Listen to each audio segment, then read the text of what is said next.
salita. Hindi na maintindihan kung ano-ano na ang sinasabi at wala na sa sarili.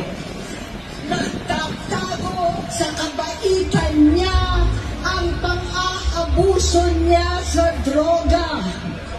At nagbunga na ito ng mga nakakapinsalang maling desisyon.